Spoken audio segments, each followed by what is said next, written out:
Folks, we have had 63 matches in this 2023 Women's World Cups. Upsets galore, drama galore, victory and triumph galore. And it's all led to this one moment, the final match, the championship game, first place against first place. Once again, it's the 2023 Women's World Cup final from Stadium Australia. And for the first time since the inaugural Women's World Cup back in 1991, we have two teams in their first ever Women's World Cup final. Spain on one side, fresh off beating Sweden. England on the other, fresh off beating Australia, the hosts. Both teams meeting up in the setting there with Tori Penso, who will be your referee today. She is from the United States. Ola Camarano will be your captain for La Roja, and for the Lioness on the other side will be Nelly Bright. Hello, everyone. I'm Mihir Sinhasan, and thanks for tuning in for what should be a great game. It should be a great game. It's the biggest match in women's football history up to this point, and at least for the past 4 years. So many great tournaments, so many within the continent of Europe, including the Euro 2022 quarterfinals between these two sides in Brighton. As the lights flicker off in the distance, in front of a joyous and bustling Stadium Australia. The big Jumbotron upon display, the seats upon display as well. We should get some sort of list of the roster soon, coming up soon. Plus, the players are back out on the pitch. So a little bit of technical difficulty, so I'm going to go through the lineups itself if it ends up going. Either way. Spain's lineup, you got Gata Coy in goal. Only one change today for Jorge Vilda's side. That's Salma Pariuelo going up top and Jennifer Hermoso dropping back to the 10 spot. Your back line in the 4-3-3 will be Olga Carmona, Laia Codina, Irina Paredes, and Ona Batlle, Teresa Abellera, and Aitana Bonmati. Join Jennifer Hermoso in the midfield. Mariana Calante and Alba Redondo will flank Pariuelo on the wings. England in the center circle. No changes for them. Going with a 3-4-1-2 today. The crowd on their feet. The frenzy on their feet. From Bilbao to Brighton, we are underway from Stadium Australia with England holding the ball. They'll be in their light blue kits, that is the light blue tops, light blue shorts, and the white socks going from right to left. Spain will be in the red tops, navy blue shorts, and navy blue socks going from left to right. Taking a look at England's squad, as I mentioned, no changes. Barry Earps is still in goal. Your back line includes Alex Greenwood, Millie Bright, and Jessica Carter. Your midfield, Rachel Daly, Kira Walsh, Georgia Stanway, and Lucy Bronze. Your midfield will be Ella Toon, and up top, Lauren Hemp and Alessia Rousseau. Here come the Lionesses the other way. Rousseau barreling down the right as Carmona is able to recover back. With that, Rousseau will cut around, back with Bronze. Bronze able to keep it in along the right-hand side of the pitch as it's pipped back towards Bright herself. So many good opportunities for England in this matchup. Of course, before that thrilling 3-1 win over Australia, had a come-from-behind win against Colombia. Still stood as the only team to come from behind in the knockout stages. Rousseau tried flicking it on towards Hemp. That was flipped up there by Codina, Laia Codina, that is. And that's going to be out. Nasty collision there. Lauren Hemp already getting on the ball this early in the match. So, again, a good credit to England and how they have played this match going forward. So another throw in here, Lucy Bronze. The FC Barcelona midfielder slash fullback will send this in. A little bounce over Rousseau as that's cleared away. All the way back towards Jess Carter and now towards Bright. Towards Greenwood. Still in the defensive half. England starting to hold a little bit of possession as this one's played forward a little too far for a running Ella Toon as Katakoi makes her first collect of the day.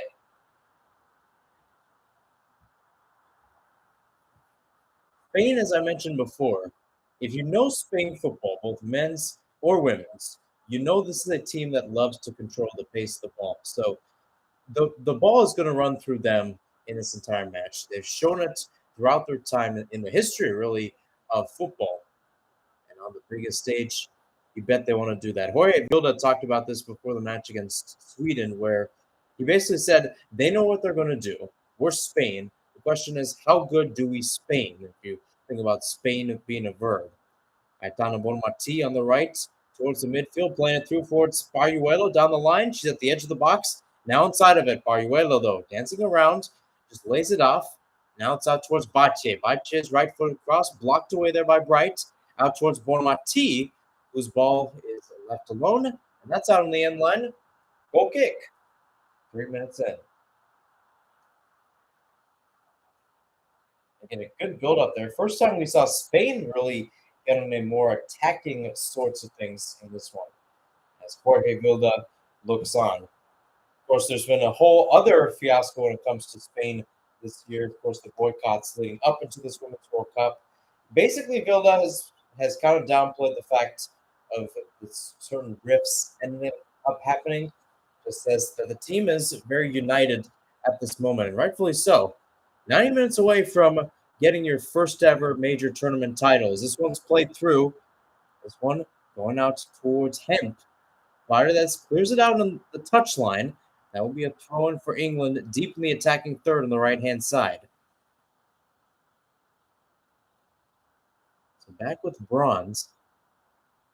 Lucy Bronze, known for taking some long throws. If you look at the English pressure, it mainly runs through Lucy Bronze. Here she is, right-footed cross in. Can't find two, and it goes towards Russo. A shot the other way, and that's saved. Lauren Hemp, the one crashing in on the effort, but Katakoi with the first save, and a simple one on the night.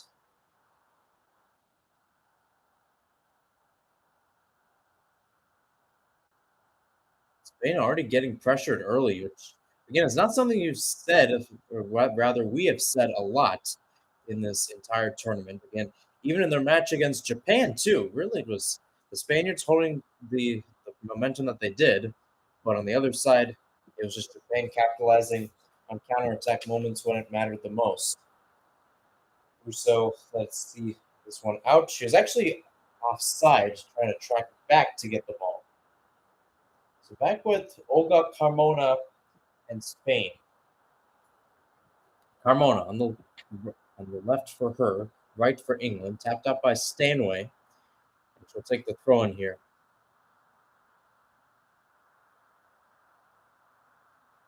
Knocking around, Mariana Caldente, Javiera Hermoso, out towards Bonmati in some space.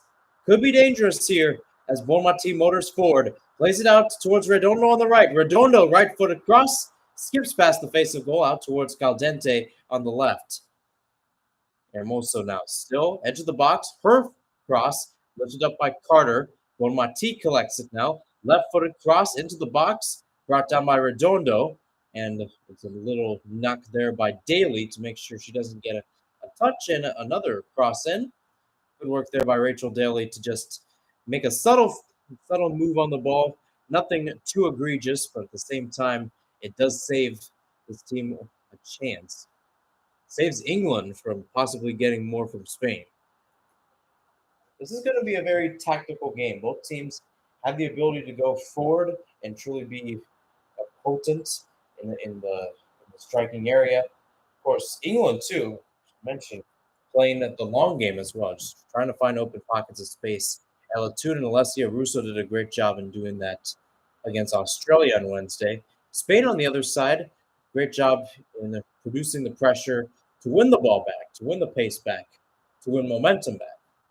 And obviously, I think that's the biggest question when you play a team like Spain, is it really comes down to how you respond when you have the ball at your feet.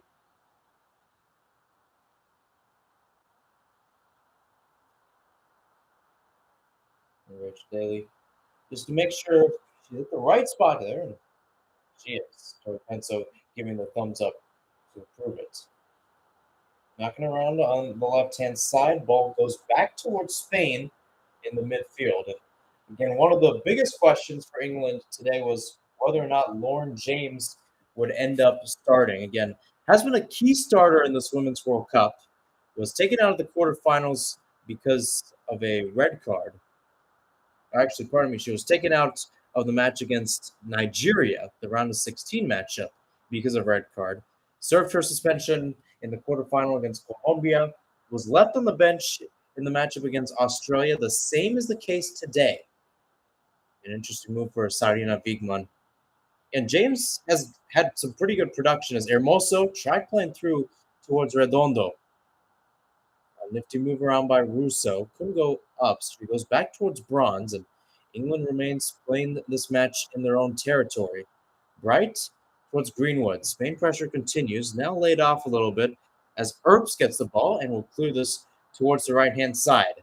Bronze picks her head up. She'll play a long ball forward all the way back towards Paredes, who will head this towards her fellow center back, that being Codina, back with Coy. Ninth minute here from Stadium Australia, still 0-0 between Spain and England.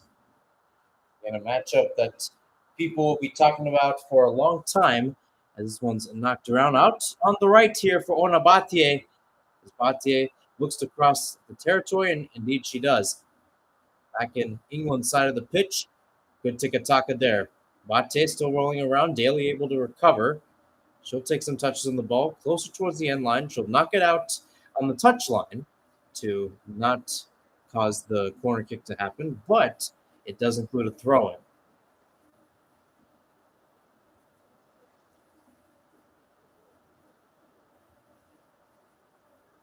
Bate looking down. Knocked around. Pariuelo. Bonmati knocked around, and Hemp the other way. Wassling down the left-hand side. Shoved past Bate. Now she plays a through ball towards Russo. Godina will play back towards Coy. Able to read that through pass pretty well. And a good matchup so far here in Stadium Australia. Here's Olga Carmona, who got the game-winning goal against Sweden in the 89th minute. Crazy game unto itself, to mind you. Pariuelo pushed down Bright. She's trying to argue it's not a foul. And Tori Penzo says, hold your horses, that was. I don't know. She got a touch to it. Some of it, I think, could have been. Well, it looked like Millie Bright couldn't get a good swing at the ball there. So that's probably why it ended up happening. Drew the foul as the veteran she is. And sometimes you kind of have, again, there's this whole ideal in soccer, especially if you're new to soccer, that flopping is not good. In my opinion, I don't like flopping. I didn't flop as a player myself, whether I was on offense or defense. But sometimes you have to make a veteran move like that.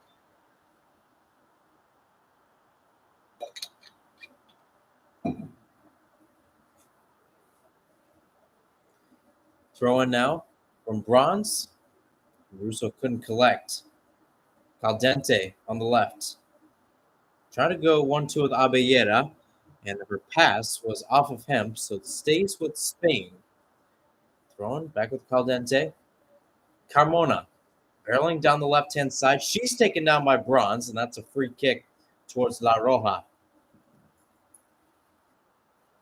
And La Roja and the Lionesses, the men seems pretty well. Meanwhile, here's a chance here for England. Russo inside the box. That one's cut away by a few defenders. Codina tried keeping it in play, but a sliding effort was a failure for her. So it will be a corner kick for England. How about this, winning the ball back, though?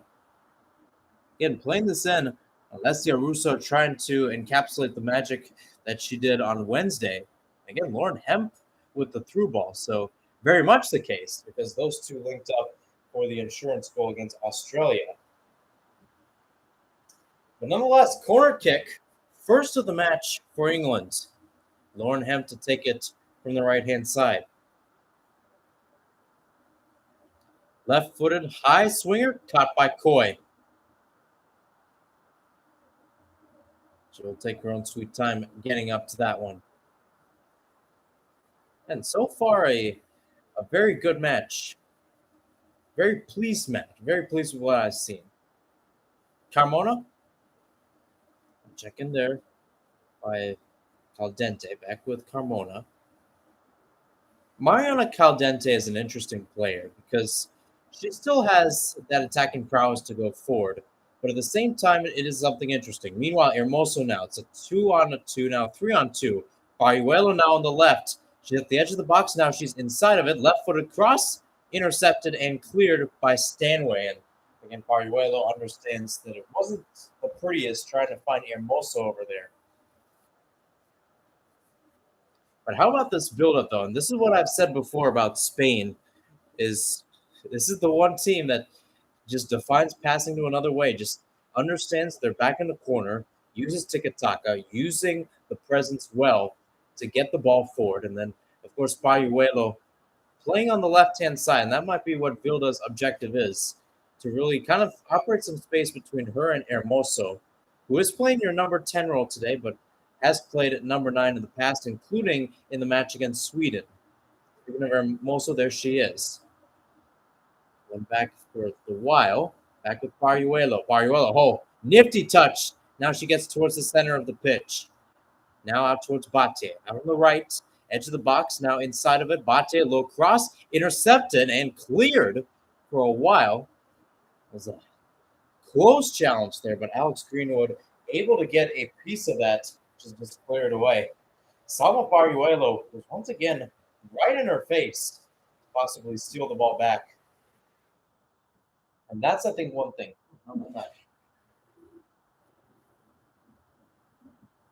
Sorry, if you can hear some noise in the back, I think it's the water running, something from the pipes. Yeah. At this house less than a month ago. So knew about it for a while. We moved in about a couple of weeks ago, I would say. So we've been here for a while, but not too much. So, nonetheless, Carmona taken down. 15th minute, still scoreless between Spain and England again. Haven't gotten to the type of score we've seen earlier. As meanwhile, a chance from distance, but it's going to be called for a foul either way. Kira Walsh pushed down there for the Lionesses. Pushed down and again Caldente. To resume my point about Caldente from earlier, she's an interesting player. I mean, you think about it, like she showed up for Spain there, and obviously, I think, like, I don't know what's ended up happening this year. Only goal was a penalty kick against Netherlands. Here's Bronze on the right, into the attacking area again. Here's Stanway into the middle, and that's cleared away. So close for England. Toon back out to Bronze, first time cross. Bounced all the way to Daly. A chance for Hemp off the crossbar. And that's cleared away. First real chance of the day for England. So close for Lauren Hemp. They keep possession. Greenwood. And knocked away by Bate.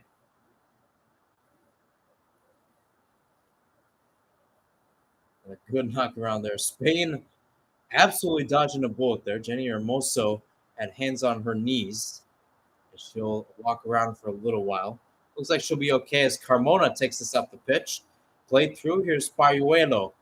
Going up against Carter. Carter will knock this out on the touchline. Throw in for Spain. We got to see a replay of that Lauren Hemp goal, and we will. First off, to find two in some space. Hemp, with a good pass, took the shot first time with her left boot. Just a little too much power on it. I think a little too much leverage in that regards. A little too much leverage. I think otherwise that would have probably been the opener right there. Caldente. Not the best touch as Toon tries to win it back, and she'll send it back towards Spain. All the way back towards Irene Paredes, La Roja's captain. At least has been La Roja's captain at times during this year. Olga Carmona wearing the captain's armband today. And was the case on Tuesday in the semifinals. Javiera. Into midfield towards the attacking area again. Carmona down the left-hand side. Left-footed to Pariuelo. Another chance for Redondo. That's knocked away. This time Spain with a chance. So close. Mary Earps is fired up because she knew she made a big save. Stays with Spain. Carmona again. Edge of the box on the left flank. Hermoso at the edge. Back and forth. We got the fireworks going. Carmona sends it in. Cleared away. Some good work there by Spain. Batier laid off towards Caballera. Bonmati taken off by Daly. No foul call. Bonmati stays with it. Now on the right-hand side at the edge. Looks for options. Goes to Batier. Batier right-footed cross. Cleared away there. Good one by Walsh. Back with Spain we go. A lot of the English players rigid in the box. Bonmati crossed in. Headed up and away once again, this time by Bronze. And Russo will send it forward. Back with Codina. Hermoso. Bayuela can't get there. Carmona can't get there as well. Maybe a chance for an English counter. Here's Hemp, Walsh, and now the Spaniards will retreat back on defense. So not too much chance for an English counterattack. But again, great play so far. 19th minute, still 0-0. More Hemp with a chance off the crossbar. I'll hold that thought for a while. Long ball sent towards Russo as Codina plays back towards Coy. And a good chance on the other side as the cross was sent in towards Arguello. Redondo had the shot on target, which was saved by Mary Earps.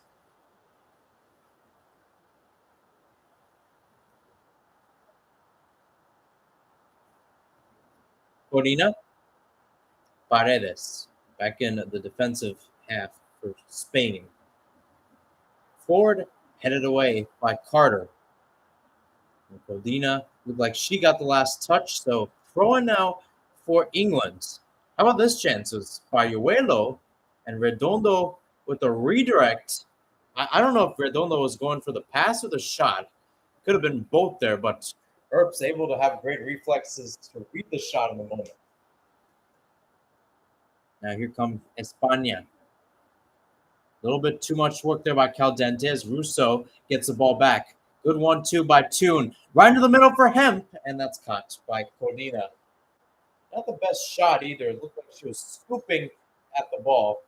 Not really trying to be nifty with it either way. She had Russo behind her, and she decided to lay it off. Again, would have had to be a nifty flick in that regards. But we continue on. It's a good try. It's a good effort over there. Hermoso, Batier. Around the ball goes. Bonmati at midfield. Flip this over towards Carmona on the left-hand side. Carmona. Oh, she's got some good space going forward. She's still bustling around. And that was knocked away there by Bronze. Steinway. Up towards Russo. Again, good pressure from Codina. Basically staying with her as Russo's actually about 35 yards from her own goal. So that's what we like to see when it comes to Spain pressure. When you play a high line like that, it's a good sign. Arguello now. Cross into the middle and caught by Earps before Redondo could do anything worse with it. But again, great play so far. Arguello, again, has spoken in the middle. Playing striker today. That's what the sheet reads. But it probably looks more like Caldente's playing back. Hermoso's playing more like an attacking midfielder at times. And it's really Arguello and Redondo playing your striker positions. And to be honest with you, those are your best forwards, in my opinion. More than Caldente, more than Hermoso, more than Esther Gonzalez on the bench, although she's also had a great tournament unto herself. Russo, the other way, right-hand side, edge of the box, tried squaring it back and couldn't find, it looked like Lauren Hemp once again. Couldn't find Hemp there. Carmona, pivot forward. Arguello, the shield off Bright, taken down by Bright. Free kick given by Bright towards Spain.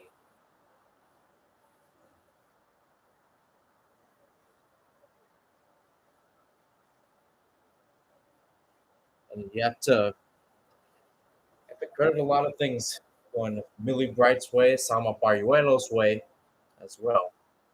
22nd minute. Still 0-0 between these two sides, but boy, seems we've got the makings of a dandy. As this one's played through towards Bonmati, Bright will shield off as it's collected by Earps. 22 down, 23 to go, plus first half stoppage time before the first half whistle blows here into this 2023 Women's World Cup final. I'm Mihir Sinhasan. Thanks for tuning in on what is an early Sunday morning here in Phoenix, about 3:30 to be exact. If you're on the East Coast of the United States, a little bit better. It's about 6:30 there, so not so ungodly, but at the same time, quite cherished memories too. The interesting thing is with the United States is as this tournament has gone along, there have been less games that have been played at a reasonable hour, if you will. This one's given up towards Hemp. Trying to slow him through. Battier with the check, and that's going to be a free kick. Might be at least talking to a yellow card. Tori Penso has not gone to talk to Battier right now.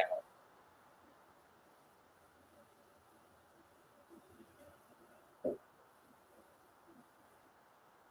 don't know. Like, it's in some space where Hemp could have gone forward with some speed, and we know what Hemp's speed is capable of. One of the fastest players in the team. But still. Got Greenwood, Stanway, couldn't tell the third player.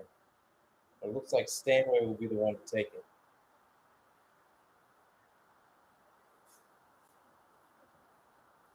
Barriuelo on the wall for Spain. And it looks like a fan has rushed onto the field. That's what the pause has been. And either way, it doesn't matter. It looks like someone is going to be spending a night in the clink, regardless of the result of the pitch today. One thing I wish he would have ran across the field. Make it like a Kevin Harlan type thing. That would have been amazing. But either way, as we're getting that all settled out, now it looks like now play can resume. All right, there we go. The idiot has been taken off the field, and the players who are much smarter than him can resume play.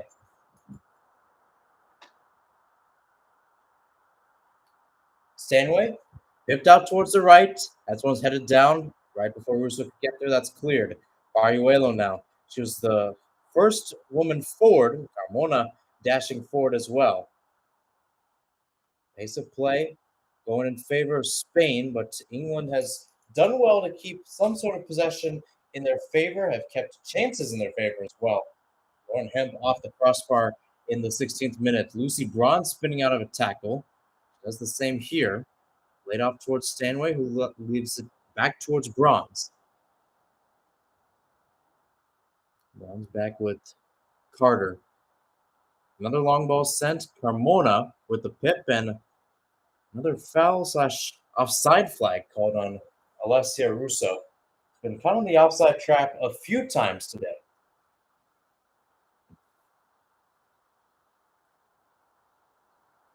Paredes, Colina, Carmona in a solid back line for Spain that has started almost every match that I've seen there, at least everyone's I've called. This is the third. First was Spain Switzerland, and then the second was the semifinal, and now we've got this going for us. Hermoso at midfield, down to the center part of the pitch. Out with Battier. Redondo knocking around. Redondo cutting inside. Redondo, that one knocked away by Walsh. Get a good matchup between those two. Redondo playing with Levante in La Liga. Walsh knocks it away again. Maybe a chance again for England. Georgia Stanway trying to play through towards Russo and again sends it more out wide than direct where Russo has been. And that's the one thing is like, where do we try to gauge Russo? Do you try to gauge her on the wing and hope that someone like Ella Tuna and Georgia Stanway makes a run inside, or you decide to play more direct? And that's been the biggest question for England, at least when it comes to utilizing Russo or getting into that two striker pairing between her and Hemp.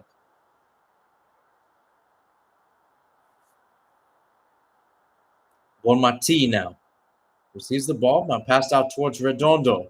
On the right-hand side, Bate on the overlap. Redondo attempts to pass there. Cut away there by Daly. Daly trying to argue that it was Bate who got the last touch, and it looks like Daly was right.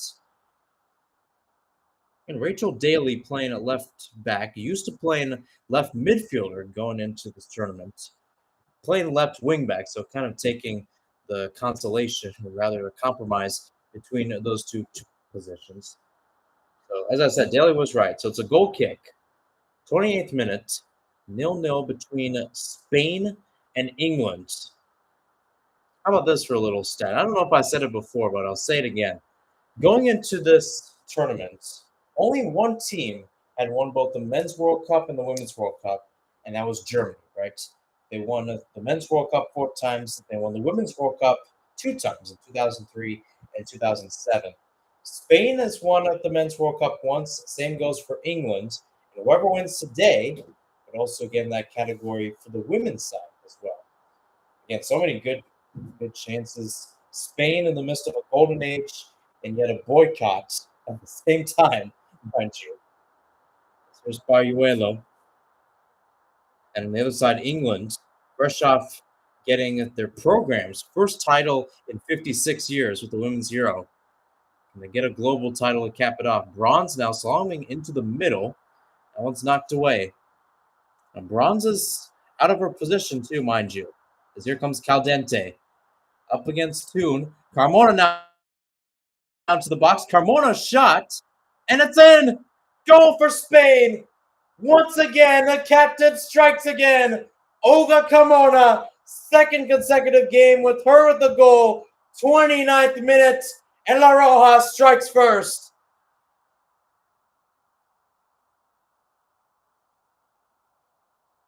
And she's furious. Mary Earps is furious as well. And I think the referee is trying, or rather, the Lions are trying to argue that there was some sort of interception. Let's see the buildup of this. It was a lag at the wrong time, but at least we saw who scored. It's a great pip out on the left. Carmona, or rather, it was Caldente playing through. Carmona again, very similar to her goal against Sweden. It was on the left-hand side in that spot. This time it was played through though, and a simple finish. Simple finish for Olga Carmona. He's having an absolute rosebud moment through these past 2 matches. Spain up 1-0 on England.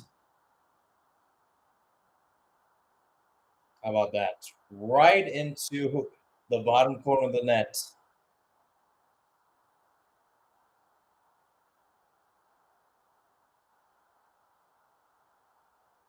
30th minute, and we have our first goal of the match for now. Looks like that goal will end up counting. Which, honestly, I wouldn't see why that goal would not count. But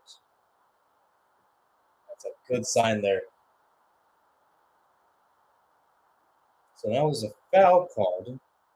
Free kick's going to go in favor of Greenwood. In the history of Women's World Cup final, obviously you can go down the rabbit hole again, but obviously in a lot of matches. 2019, the United States was the only team that scored. 2015, we had 7 goals, but the U.S. took the first goal, and then eventually we're up like 3-0. Ended up being up 4-1 going into halftime. Now, unless something really crazy ends up happening in this one, I don't think it's going to happen. But still, pretty good. The biggest question is, how do Women's World Cup finals look in terms of going back and forth? Japan US in 2011, the United States and Alex Morgan scored first. That was Miyama with the Japan that tied up at 1-1. Match ended up going towards extra time, as there's Payuelo selling for a while. Either way, US had the lead twice in the match. They popped it up to Japan. Match went to penalties, and Japan ended up winning. Played back towards Greenwood. Now the English find themselves in a hole once again against Spain. This is what happened in the 2022 Women's Euro, although it was Esther Gonzalez with the goal in the second half. Lauren Hemp now, barreling down. She's in the box. Cut away there by Bache. Crunching a sliding tackle. And a smart move there by the right back and the Barcelona woman.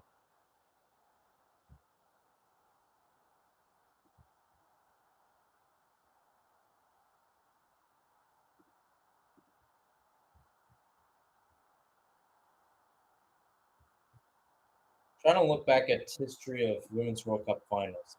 I don't, well, Japan, yes. I mean, in the sense that Japan tied them. Technically speaking, I've said this before and I'll say it again. If you were to win or lose a match off a penalty shootout, that is considered a draw in the long run. 2003 Women's World Cup final. It was Sweden who scored first, 41st minute, took that into the break before Germany responded within 2 minutes of the second half, and then got the winner in extra time. Ended up winning it off that because they were under golden goal at the time. So that's your history of Women's World Cups, if you ask, on how those things have worked. Meanwhile, Spain is up 1-0. So right now, they're in the driver's seat.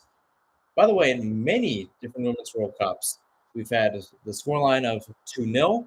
More importantly, the opponent, the team that did not score first, did not score at all. Also had a 2-1 victory between U.S. and Norway. And Spain make it 2 possibly. Here's Hermoso, pipped through, trying to find Pariuelo, but it rolls towards Earps. So technically speaking, in terms of regulation or extra time, in regulation, a team has never come back from being down in a Women's World Cup final to winning it in 90 minutes. Now, that doesn't mean that England cannot win. Germany did it against Sweden in 2003 in extra time. Japan did it against the United States in 2011 on penalty kicks. But it does change the complexion of this match, especially knowing you're facing a team like Spain who is used to being possessive, right? And I think more importantly, like they're being possessive, but I don't think they're being very rigid. They're being much more free flowing than many other Spanish teams, both men's and women's, when it comes to this Spanish philosophy. It's almost like when you get a coach, he or she will decide how much do I want to reenact that philosophy. That's what we're getting. Bronze, chested up, Carmona cleared it away. Avellera back with Carmona. Caldente will stop for a while and pass it back towards Codina, and around the horn it will go. Out towards Batier on the right-hand side of the pitch, back with Paredes. 35th minute, Spain up 1-0 on England as the long balls pipped towards Pariuelo. Not the best first touch as she has to track back. Batier. Hermoso. Knocking around. Dribbling around. Doesn't look for options. Goes back out right for Bonmati.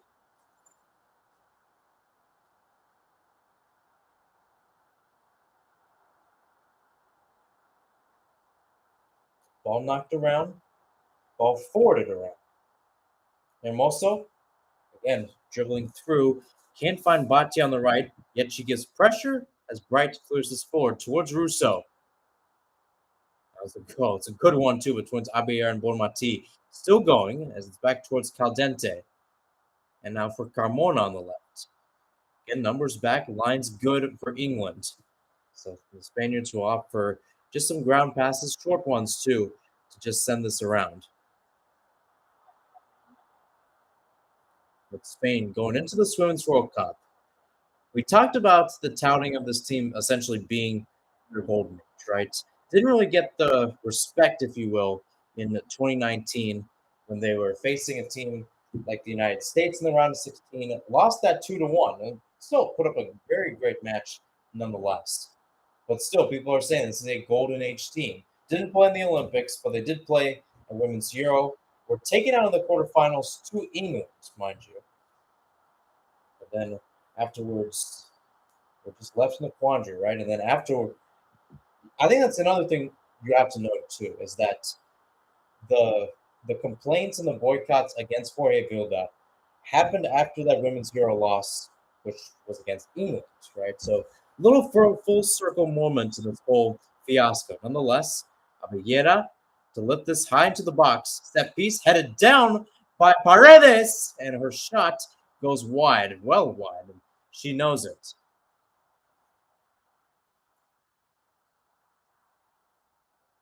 And wide open there on the back. And essentially, Millie Bright gave her a second chance in life because her clearance went right towards Paredes and couldn't square in the second opportunity.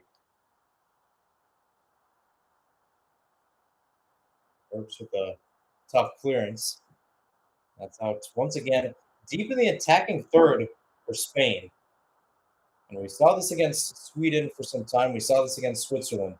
Spain gets a goal, Then they go into attack mode. Then they look for two. Then they look for three. And they look for four. It's a team that, I mean, is understandably pretty good. They've scored 2 goals in all of their matches, at least 2 goals in all of their matches. And Moso crosses this near post, caught by Earps. But as I was saying, this is a team that has been really haywire when it comes to scoring goals. At least 2 of them in every match except Japan, and that was the one match they lost in this Women's World Cup. Foul, possibly, as an English woman. It's picked up there by Daly. Walsh, went to Earps. Once again, England trying to build out of the back as Spain continues to build pressure. Not working too well. The Spanish pressure continues to kind of be stifling. That mentality is just getting a ground pass forward to some extent as this long ball towards Russo, which didn't even cross midfield, is out there for a throw-in. Again, the setbacks for England have a little frazzled at times. Jess Carter being one of them. Obviously, one of the few players, especially in that back line, that did not feature heavily in that 2019 squad. Millie Bright, of course, definitely did. Alex Greenwood, an interesting option off the bench. And, of course, Steph Houghton, the former English captain, although she's not in the squad. Bonmati out towards Redondo on the right, edge of the box on the flank. Inside of it, Redondo's cross easily cleared away. Back again for La Roja again. Batye against Daly, trying to bustle forward. Daly with a good nifty flick to send it away. Again, this going forward. You have to give credit to Spain because they've understood a position where they can keep possession, but more importantly, they can keep possession with power, right? That's why you're seeing Paredes or Codina, your 2 center backs, going higher up the pitch, trying to intimidate England. I've seen Spain do this a few times. If it's not Spain, then it's usually the likes of FC Barcelona and Real Madrid. As we're 40 or so through this one, Spain up 1-0. Carmona with the goal in the 39th minute. Sorry, 29th minute.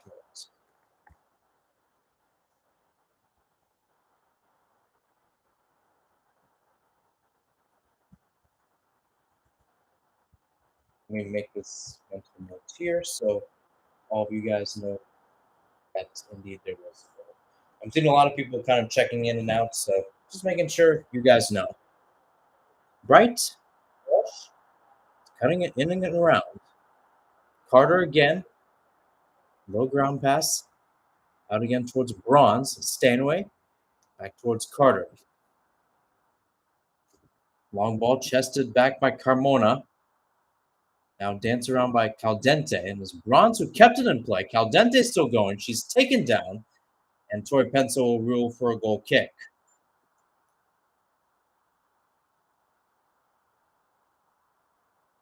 It's actually, you think about it, Caldente was tugging the jersey of Carter. So, in other words, it's kind of a reconciliation of a free kick, possibly. Looked like a light tug, but still, sometimes shirt tugs do get a little violent at times.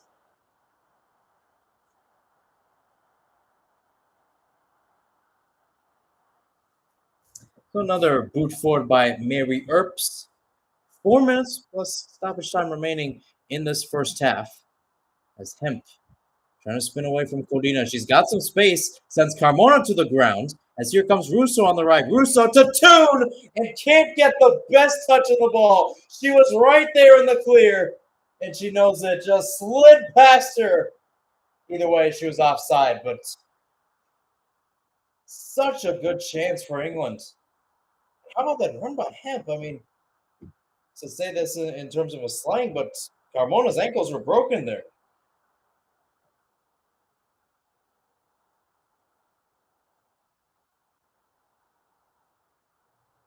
Again, you have to give credit to England.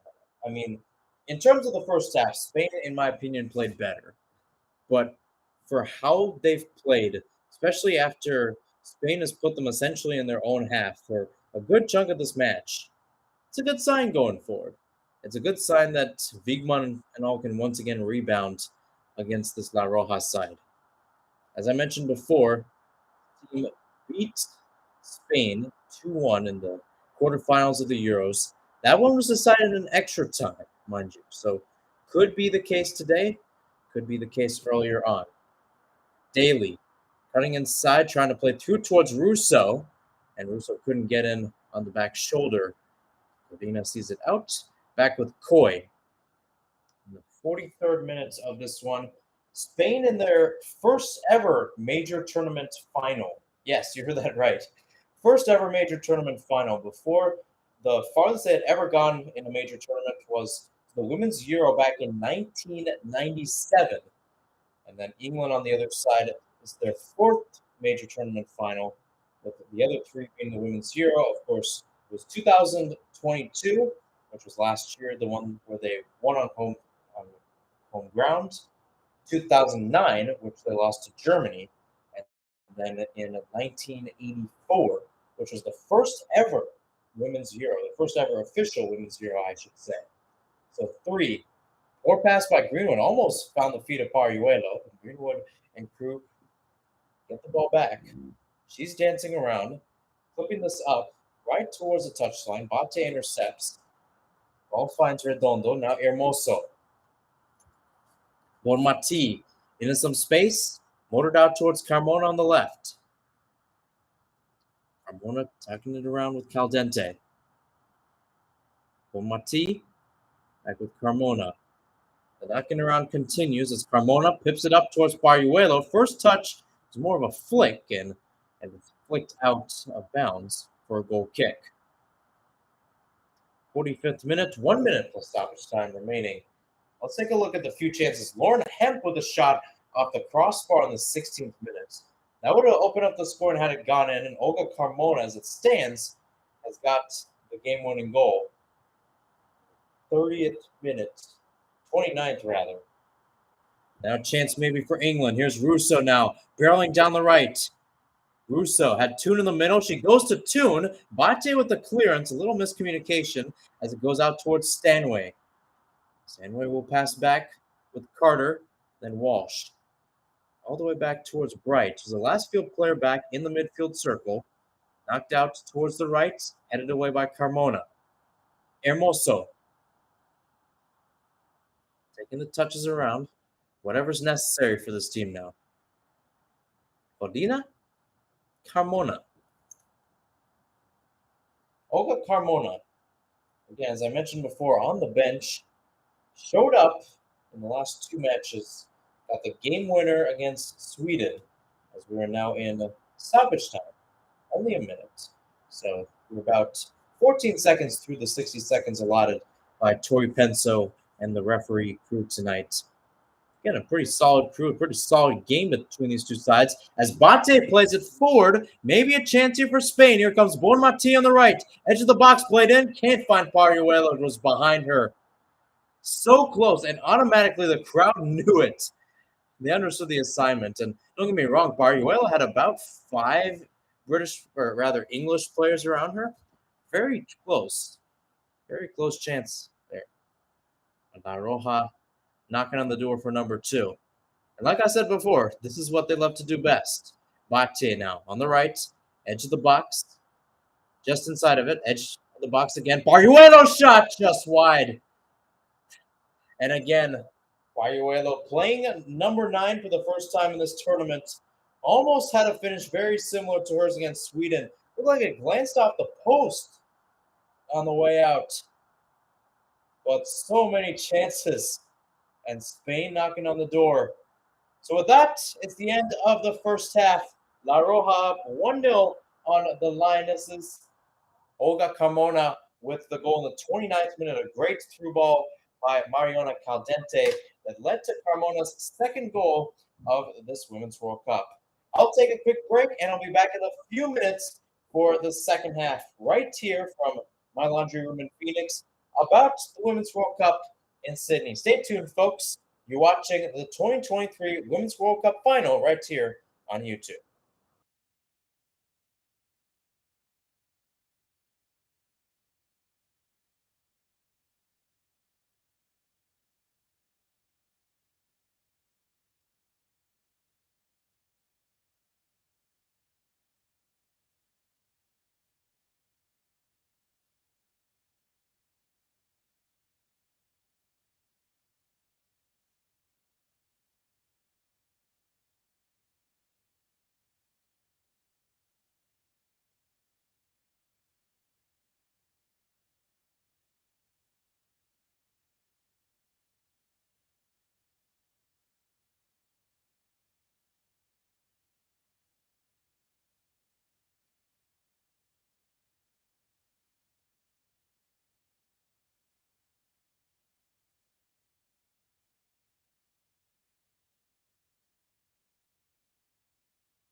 Halftime between Spain and England, where it is La Roja up 1-0 on the Lionesses, is courtesy of an Olga Carmona goal in the 29th minute.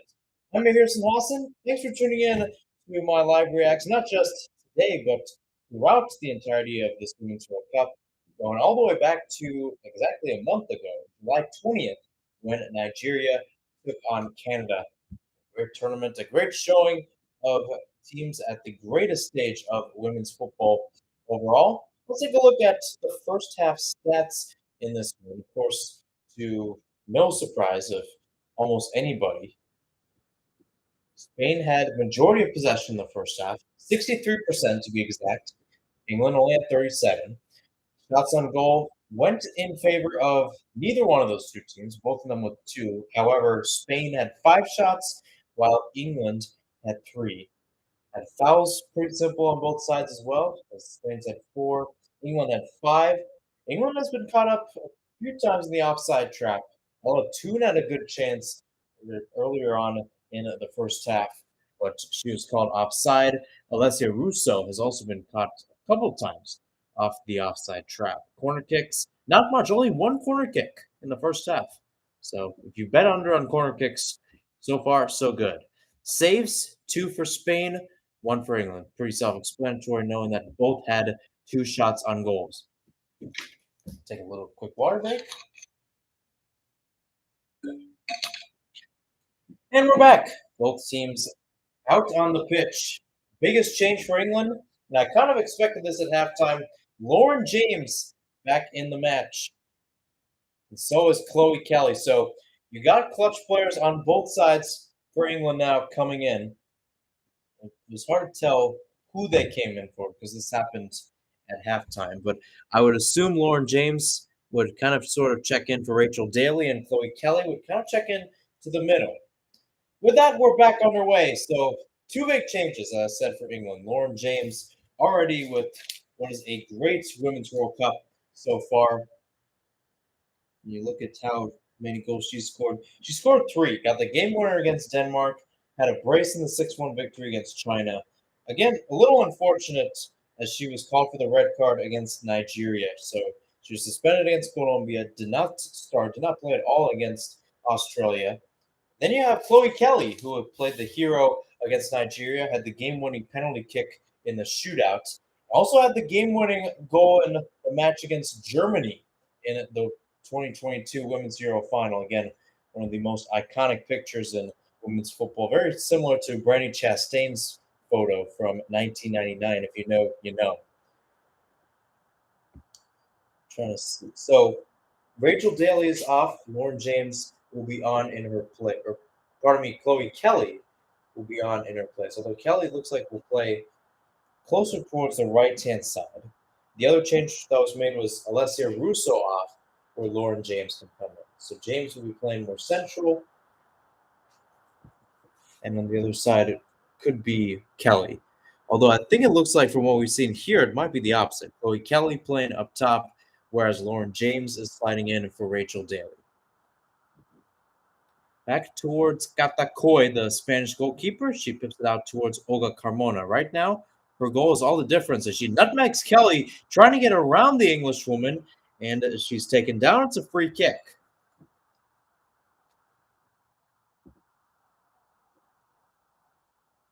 And again, it's just good combo down the right, good combo down the left. It's an interesting match between Stern head coaches. Jorge Vilda for Spain, Sarina Wiegman for England. Already, Wiegman in the record books, the first ever coach to take 2 separate teams to the Women's World Cup final.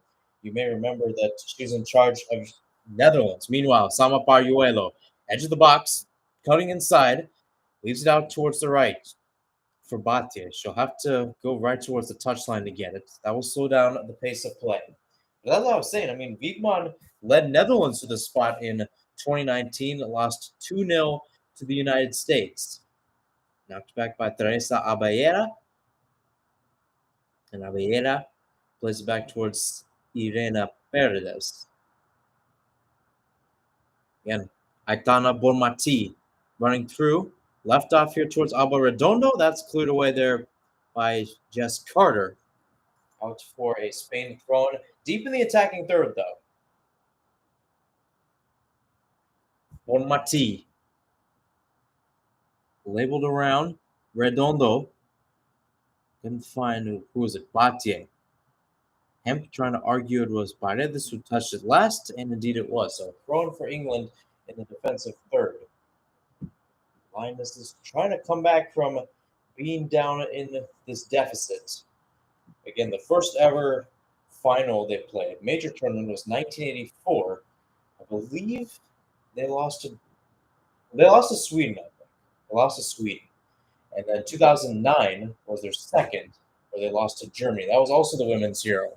Back with Spain, Caldente, Mariana Caldente, back with Jenny Hermoso, back with Carmona into some space. Good recovery by Chloe Kelly to get back on defense. Not the best clearance, though. Back with Caldente. Edge of the box on the left flank. Hermoso. Also knocked back out towards Caldente. As we're 49 minutes through this match. 41 minutes plus stoppage time remaining. Spain looking for the insurance. England looking for the equalizer. Play towards Bonmati in the box. And the left-hand side again. Back towards Caldente. A good shade there by Bronze to cut her out. Caldente stays with the ball. Takes a shot. And it's saved by Earps. Such a good chance there by Mariana Caldente. Mary Earps again is getting tested so far in this second half, in this match in general. Such a close chance. Again, I was a little surprised. Bronze with a failed tackle, and Kelly originally with a rough clearance. Mariana Caldente, I think people forget that she has a boot from distance. Almost got it by. Had a dribbler bouncing towards the lower corner, or at least the right corner of the net, had it gone in. Nonetheless, Spain with their first corner kick of the day. This one swung in and cleared near post. Ella Toon, rather Georgia Stanway, the one standing there. So once again, we go for take two from the right-hand side. Another chance once again. Abellera to take it. 40 minutes plus stoppage time left. Abellera, another low cross, and this time it didn't even get close towards goal. Out of the end line for a goal kick. So as I said before, Olga Carmona's goal is the difference. We have not had a Women's World Cup final where only one goal has been scored. We've had a scoreless draw before. That was U.S. and China back in 1999, decided on penalty kicks. If there has been goals in a Women's World Cup final, there's always been two, at least two. As here's Hemp, can't play it towards Toon. Got Toon kind of playing there, Kelly on the right, and Lauren James kind of playing as a more left mid / forward role. Meanwhile, Sarma Pariuelo, the number 9 for Spain, can't get to the ball as Millie Bright sees us out for another English goal kick.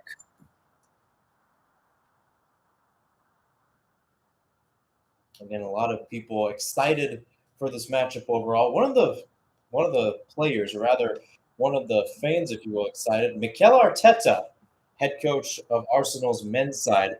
He said he's very happy and pleased with the final presented. Of course, England, a country he knows very well, playing for Arsenal and coaching now over there in that country. And then Spain being his home country where he grew up.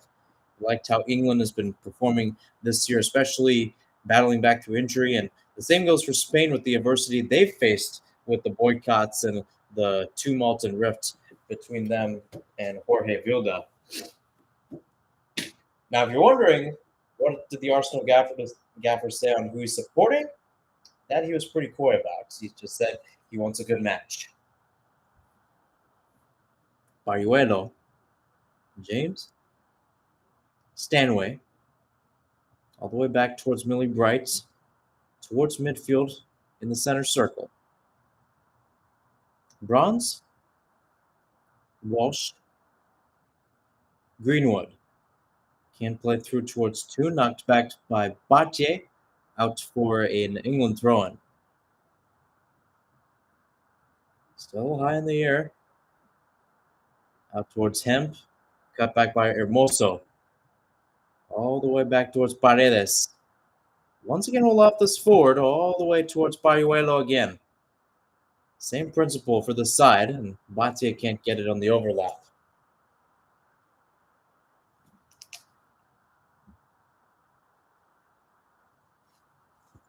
Bronze, Stanway. Passed out towards Kelly now on the right. Right footed cross into the box, cross to the middle, and a save, or rather, just wide again. Lauren Hemp, the target, and just couldn't steer it on frame there. Again, a great ball bouncing in, and it looked like Chloe Kelly might have been offside, so she got away with some big news there. But either way, Irena Paredes couldn't clear it away, and basically that was Hemp's chance. And Batia did not get a touch to it. So ball back with Spain. Koya to send it forward. Headed back by Bronze. Still running around. Toon. Lost touch. Picked up by Carmona. Maybe a chance for her to go forward here. No, she decides to cut it back towards Caldente. It's an interesting combo there on the left between Caldente and Carmona as Godino is taken down there.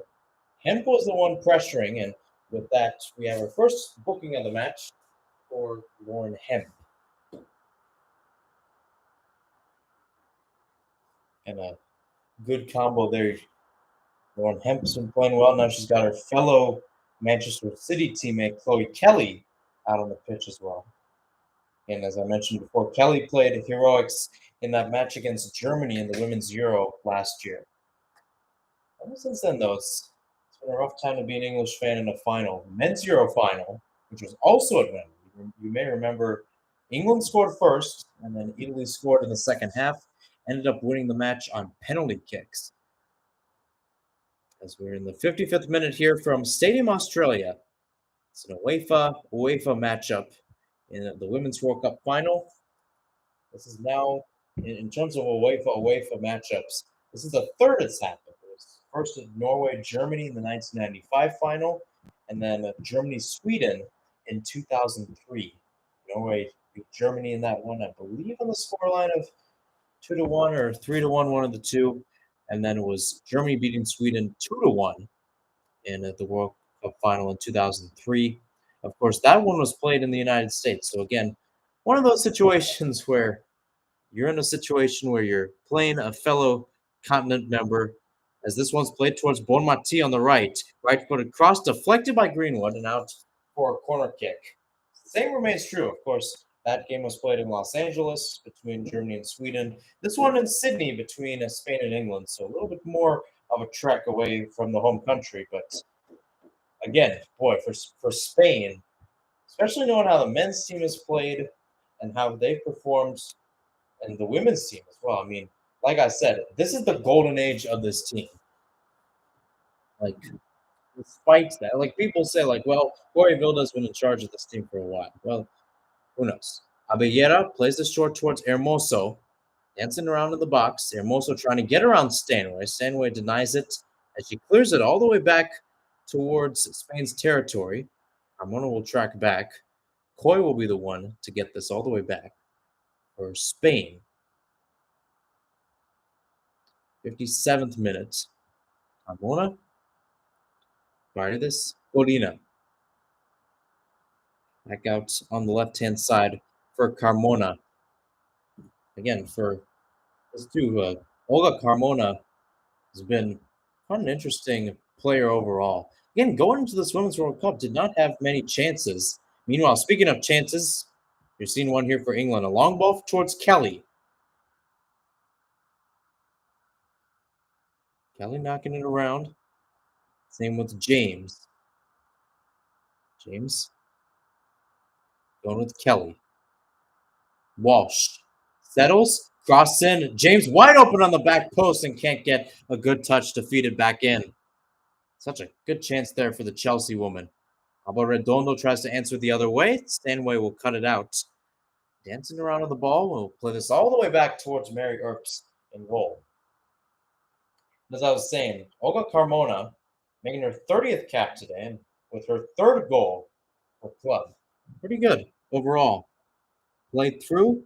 Stanway can't, or rather, Toon can't get there. Paredes with another clear and another throw in for England. At the same time, the door is not completely closed in this match. It's far from close, in fact. You still have an English team that is known for keeping possession, is known for playing it potently as well, with a strong defense in the back. Chloe Kelly's back on the pitch in that spot. Lauren James as well. Meanwhile, here's Stan or Hemp running for the ball. Carmona shields her off and will send it forward. Good work there by the Spanish left back. A little bit of a moon ball played out towards bronze on the right-hand side of the pitch. Towards the attacking third. Again, this is where majority the past few minutes have been played. Carmona. Well, that tiki-taka is Caldente, Abellera, and Carmona. And now Hermoso taken down. So a free kick for Spain. And the English crowds not really liking what they saw there. You look at England overall, again, a very solid side down the stretch. They also had a pretty solid attendance in this Women's World Cup.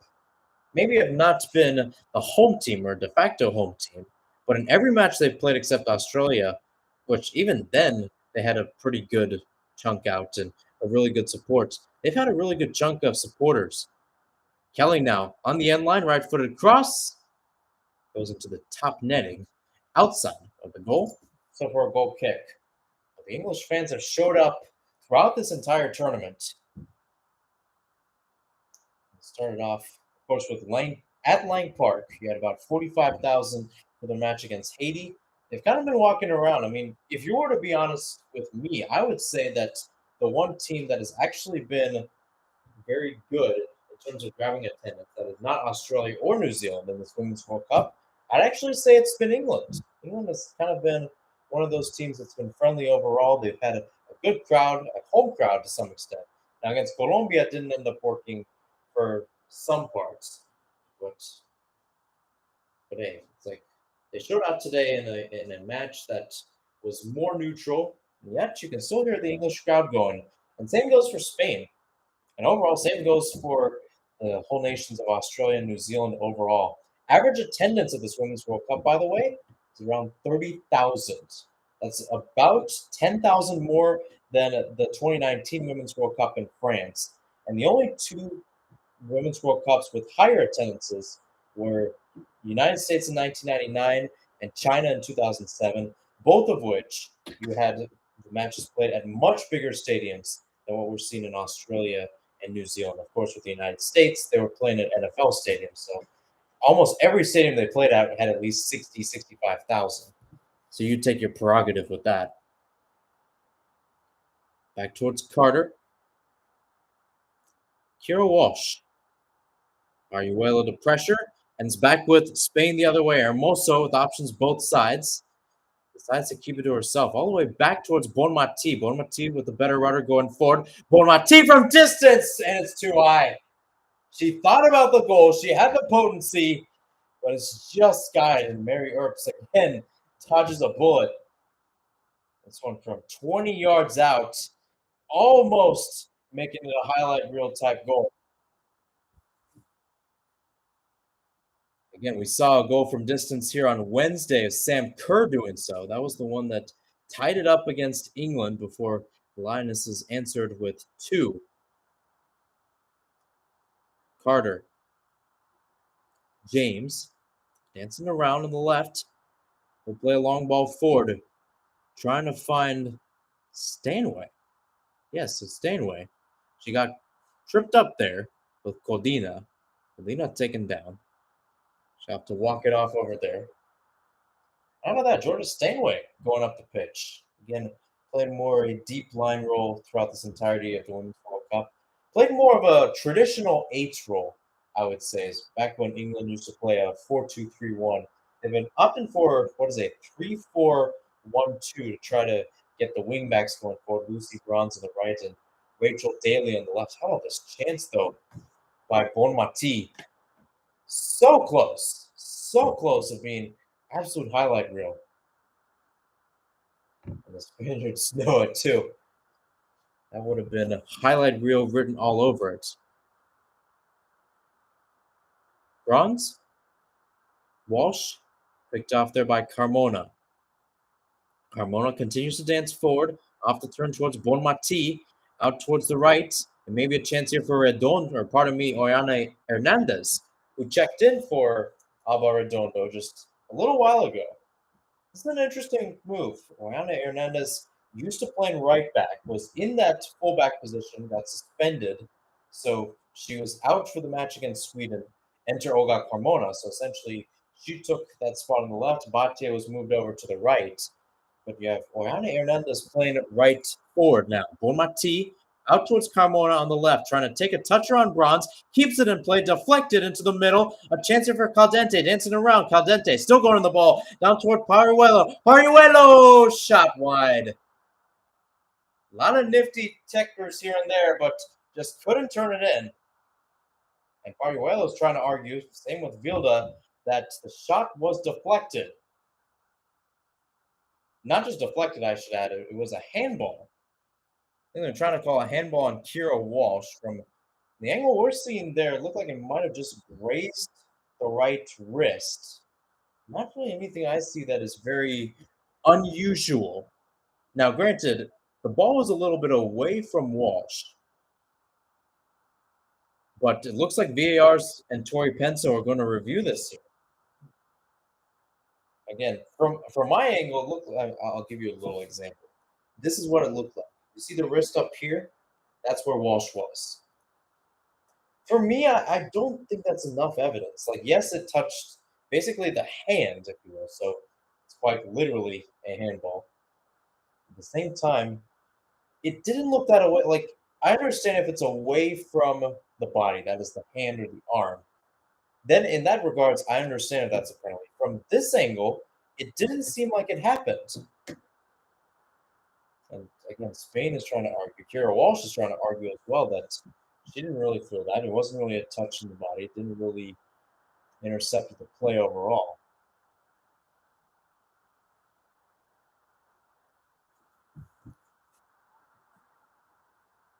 The check is still going on. Penso has not gone over to the monitor. She's just checking out on the field. It's all down to the VAR of assistant referees at this point. Side. I guess it would just be made in the moment. And now Penso will head over to the monitor to check for a penalty. Again, big moment if this ends up happening, because Spain has a chance to make this 2-0 and really put England in a hole here. You're 25 minutes plus stoppage time away, if you're Spain, 25 minutes plus stoppage time away from your first ever title at a major tournament. This is a big call. I mean, I've said it before and I'll say it again. I don't see much contact. Now, the only argument that you could make for Walsh having a handball is that the arm is a ways away. It's not significant, but it's still a little bit away from the usual natural position, as what it's called. And again, the fact that her wrist is doing this in the moment, that's I think what causes this handball to be made. It's not her just keeping a flat board on it. It's her flicking it back. Although to be honest with you, I think it would just hit it either way if it was just a board. So I don't know what exactly would institute that. It's a very close call because it's not that egregious. But again, when we look at how calls have gone in this Women's World Cup too, most of them, whenever the ref has gone to the monitor for a penalty, she or he, or in this case she has ended up giving the penalty. So if she's going to the monitor at this point, there's a good chance that she's basically just checking to make sure there's enough information to identify it's a penalty. And here we go. Here's our verdict. Tori Penso out of the VAR booth. Let's see what she has to say.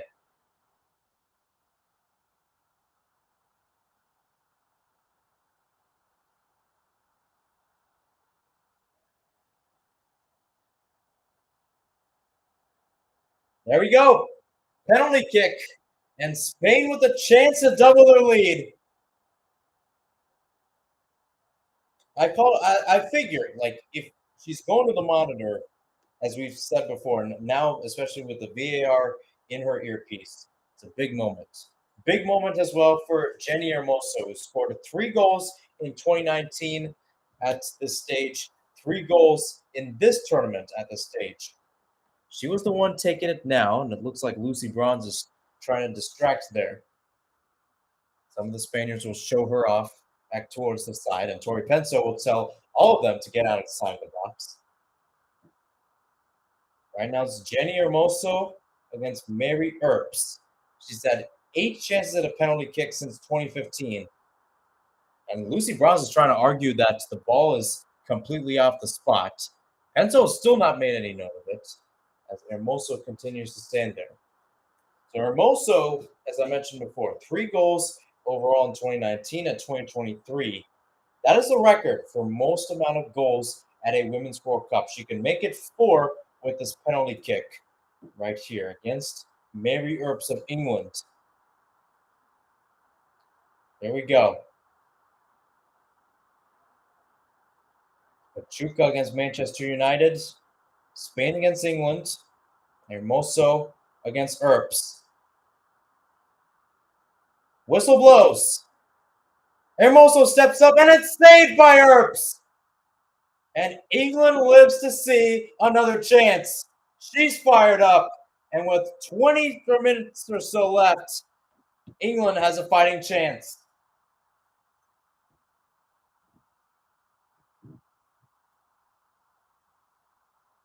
So now the game's on. The momentum from the English fans who have been quite silent in this one have now boosted forward. It's a whole new game from this point. As this one's played towards Kelly, she's in the clear, takes a stab at Coy, almost swapped her in the face. No foul call. Very close on both sides. That would have been a dangerous collision had it gone. But how about Mary Earps as well? Now she knows that the fierceness is back. She guessed Hermoso the right way. Read it for like a book, honestly. Immediately started diving to the left before Hermoso could really go. She kept at least 1 foot on the line, so it was a legal save, despite taking a good jump off the line. Sticking her tongue out. She's ready for this. She's ready. The question is England ready? Bonmati off of tune.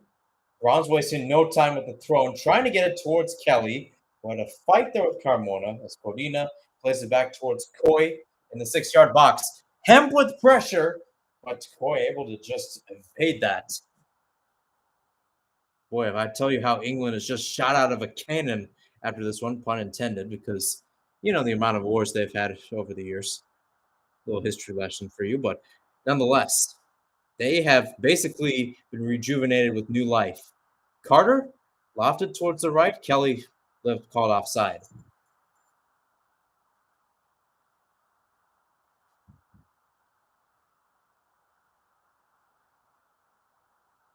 '72nd minute, and now Laya Codina down again.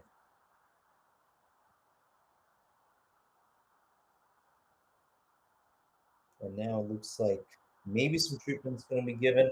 Codina's been dealing with a knock a few times. Hasn't been egregiously down in this match. Of course, nothing really mentioned in the media outpost going into this final. This was the handball that they called. Kira Walsh there. Jenny Hermoso to step it up, and Mary Earps catching the ball too, not just saving it, catching it. Good chance there, 72nd. Pretty good day overall for football. Obviously, yesterday in that regards, Leagues Cup ended out. Philadelphia and Monterrey. Philadelphia beat Monterrey. Inter Miami and Nashville. Miami winning on a penalty shootout. Here in Sydney, Spain up 1-0 on England, the 73rd. Laya Codina getting some treatment. Big chance for Spain just a few moments ago to make it that big goal. What would have been a big goal? Jenny Hermoso from the spot, but was saved by Mary Earps. So Codina will limp off for now. You've got a change coming in, but it's going to be Eva Navarro. Well, might be Eva Navarro. Let's see. No, sorry, it will be Ivana Andres, who's actually been playing captain for a while with this team. And it looks like the change will be made. So Laya Codina's Women's World Cup is done. And we will see Ivana Andres check in. You have to ask the question though, if you're Spain. We saw what happened against Sweden, right? It could happen again. It was crazy, but it could happen again. Bronze, Kelly, able to take a turn off Carmona. What can she do as she gets towards the attacking area? That's picked up by Bonmati, but right towards Toon. Good 1-2 with James. Toon tracked back Oyana Hernandez. The great recovery on the way back. Knocked out. Looks like a throw-in for England once again. Will England get an equalizer? Will Spain hold on to the lead? Both teams looking for their first global title. England getting their first major title last year with the Women's Euro. As Stanway bustles through the middle, Abellera going to ground and try to tackle. Either way, cleared away only as far as bronze. She takes it from distance, and that is skewed well right of goal.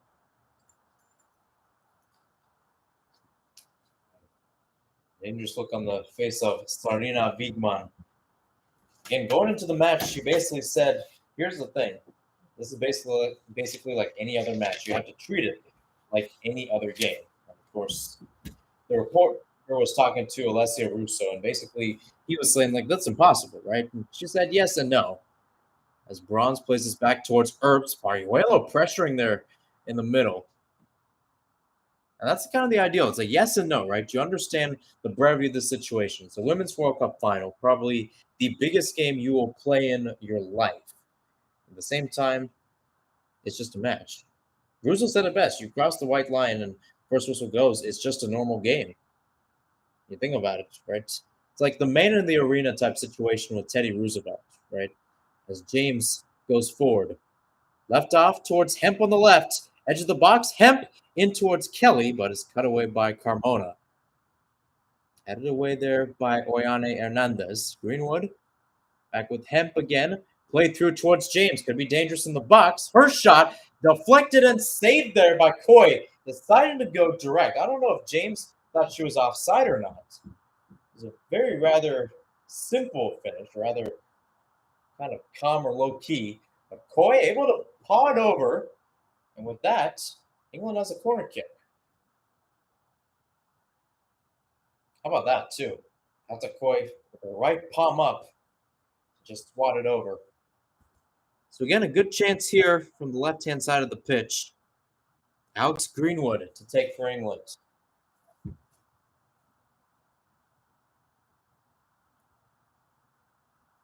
76 minutes.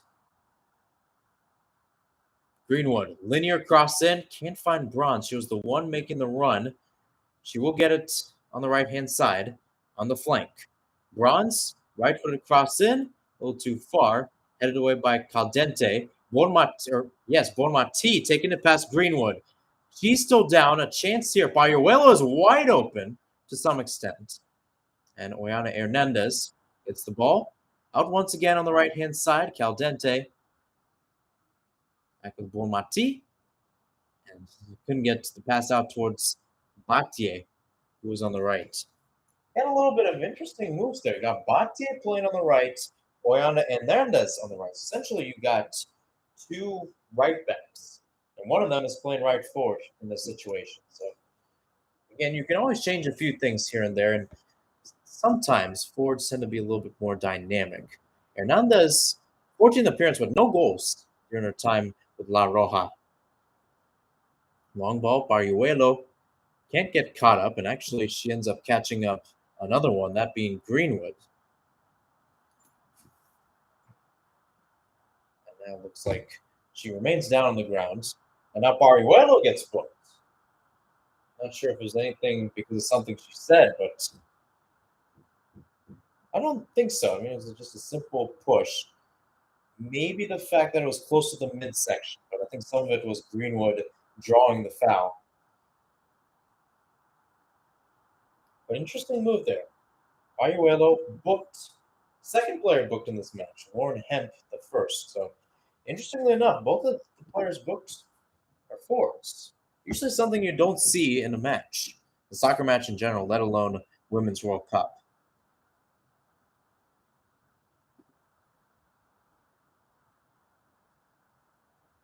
So while that's happening, Sarina Wigman talking over with Lauren James, talking with different situations as well. Again, both these two teams have some interesting competition coming up in September. We've got the Nations League, which will end up being the decider on who goes to the Olympics. Before, it used to be the Women's World Cup. So in the previous system, Spain and England would have both made it, and then Sweden would have gotten the third spot, obviously also making the top four, and the only other UEFA team in the top four that's not Spain or England. So that was the original way of doing so. Now you have to go through Nations League. So Spain will actually be playing Sweden in their group. So that'll be an interesting tabloid for sure. Basically, in that you have four groups of four. The first place team goes to the knockouts. The second place team stays. Third place team relegated, along with the fourth place team. It looks like Greenwood is still down on the pitch. So it looks like a more serious injury than before. Trying to get some sort of consciousness back. I think it looks like she might have dropped a contact or something. Getting some eye drops. And Lucy Braun's trying to help out as well. You think about it, England has had a good chance of possession going forward. Can always change going back. Once again, credit to how the Lionesses have played in this Women's World Cup. 13 goals. Of course, that ties their record from 2019. Of course, one goal there, and it ended up breaking the record. Looks like Greenwood might have gotten some blood, so they've gotten a new jersey out there for her to put on. So Serena Wiegman just wants the game to continue on. And on the other side, Jorge Vilda talking over with Carmona and others, trying to relay some more messages.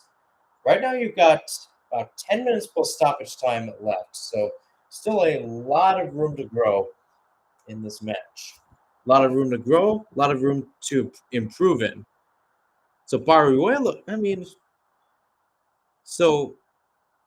I think what happened was Greenwood got a bloody nose from Paruelo, essentially taking a knee to that area.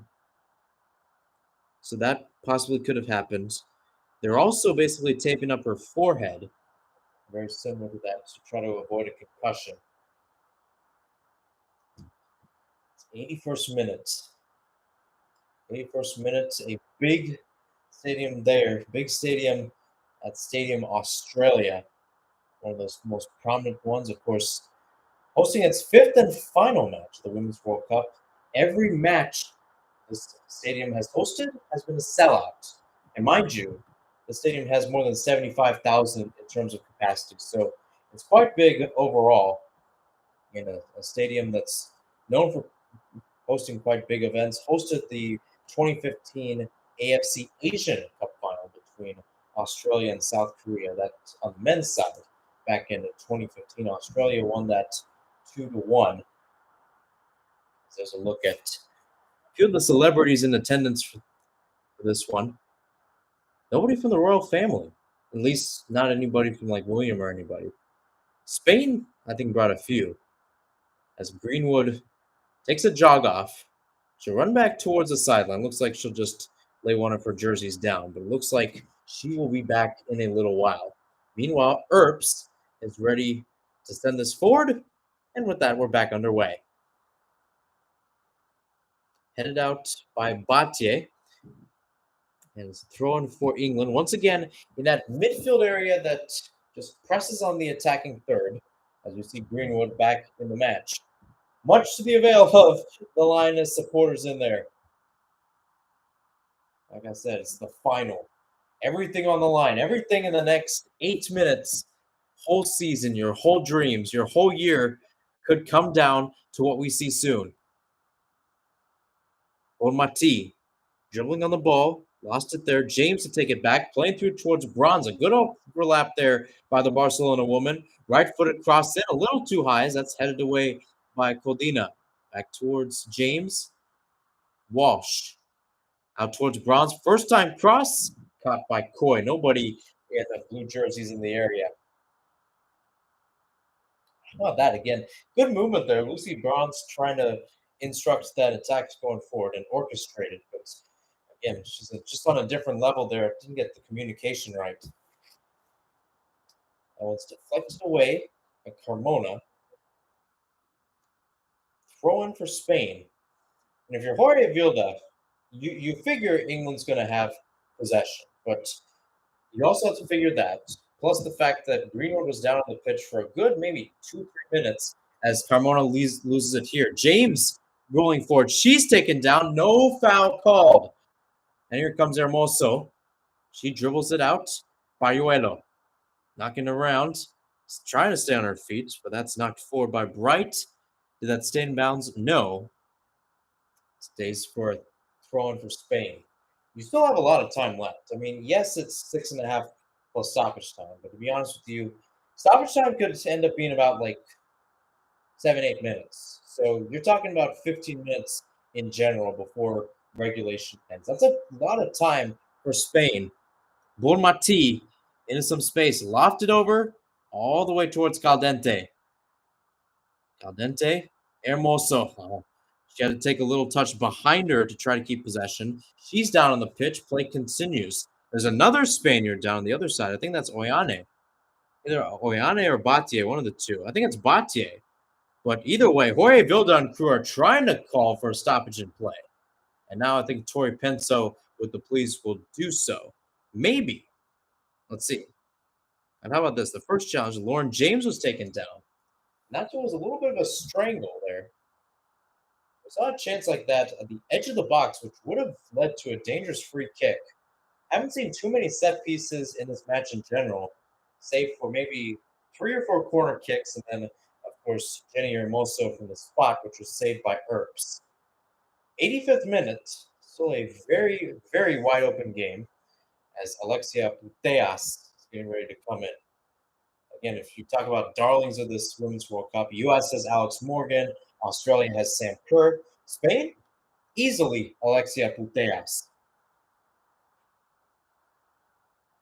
And the way she plays on the ball, obviously, past couple years or so haven't been perfect. Tore her ACL right before the Women's Euro, so Spain was stuck in a little bit of predicament that way. Still wasn't 100% going into the Women's World Cup, and despite starting a few times, started against Sweden, played 60 minutes in that match, but left on the bench there. Payuelo getting the start there. Moso talking it off as Vilda continues to talk to her. So it looks like she will be coming back in the match from what it seems like there. Meanwhile, Greenwood with the long float in. Bright flicks it on towards Kelly, but Batier will clear this away. Out on the right end line, thrown for England on the left-hand side, close to the offensive third, kind of in the middle of that offensive territory, if you will.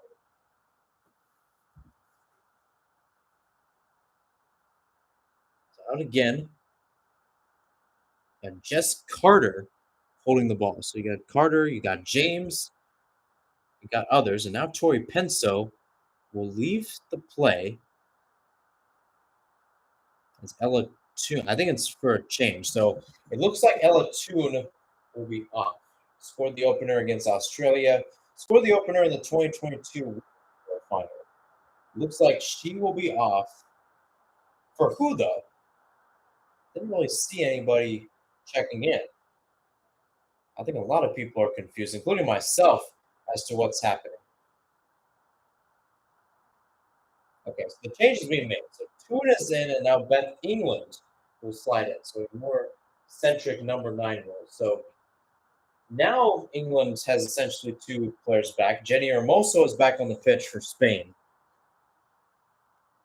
And now it seems like after a little while we can resume once again. 3 minutes plus stoppage time here from Accor Stadium, also known as Stadium Australia, during this Women's World Cup. Spain up 1-0, trying to hold on to this lead.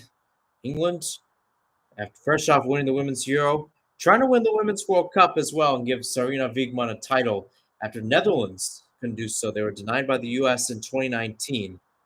Spain on the other side, despite all the tumults and despite all the rift going between them and Jorge Vilda and the Royal Spanish Football Federation, to win a title with all that tumult, and that too, the idea that amongst the 15 players that signed the boycott, 3 of them, only 3 of them, were called up to the roster. So that's a lot of talent left on the bench there by Vilda. And I mean, there's some good. Obviously, there's some bad things to it, but the good things, I think, you think about it. Alba Redondo really showed up on this stage. 3 goals in this tournament. She plays for Levante. She does not play for Barcelona. She does not play for Madrid. She plays for Levante, and yet was able to show up in moments like these. Bronze, hurtling forward, right-footed cross, trying to flip it out. Millie Bright heading it up. She's essentially playing striker as her shot deflected, and Coy will catch it before it goes out of play. So essentially, as I said before, Millie Bright is almost playing like another center forward right now to try to get something there. Deas is waiting to check in. Hoya Vilda is giving some motions once again, and the fourth official is trying to tell him to stay in his box. Another high boot forward, bouncing around. Down it goes. Pariuelo now up against Carter. Playing it through. Here's Caldente. Hermoso with the run. She's in the clear. And it's deflected away. Last second there by Carter. Great recovery. Otherwise, that could have been 2-0. Spain doing what Spain does best. Passing through and getting you cut out like that. If only Jess Carter's right leg saves the day. Last minute of regulation here. Corner kick for the Spaniards. And now we'll see the change. So Mariana Caldente, who had the assist to Olga Carmona's opener, will head off. Alexia Puteas getting a few moments in the sun, at the very least, a few moments in the sun, depending on how this match turns out. 15 seconds left in regulation. What has been a great match, a great capper to what has been a great Women's World Cup. Chance on both sides, not as potent as the first half, but still good. Abellera from the left-hand side, crossed into the box, headed down, no good. Cleared up by Kelly. James with a further head forward, Hermoso to track back. We have got 13 minutes of stoppage time here, folks. 13 minutes. Uteas, Batier, Bormati. So if you're wondering if there's still a lot of time left to play, there is a lot of time. I said it like back when it was the 84th. I said this was going to be about 15 minutes. I was wrong. It's going to be about 20 minutes at that standpoint. Beth England tracking back. James still in the corner. I mean, England is basically in their own side of the pitch. As that one's chested down towards Batier and Hermoso. We'll now play it towards Abellera and Carmona. That kind of changes your perspective, though, if you're Jorge Vilda. Do you decide to go get the second goal now? Do you decide to just play keep away in the corner? Because this over 13 minutes is tough. Spain, I mean, if there's anybody who can do it, it's Spain, but still. Come on, stream. Are you working? Come on, buddy. Show up. Oh, boy. This is the same thing happened on the Carmona goal. And a little bit of time, and we ended up missing the shot. Although we were able to see Carmona was the one there. All right, I'm going to refresh. Pray that nothing happens. It's going to be about 30 seconds of commercial. Doesn't matter because my phone's going to pull it up either way. So either way, we are going to get some sort of wait.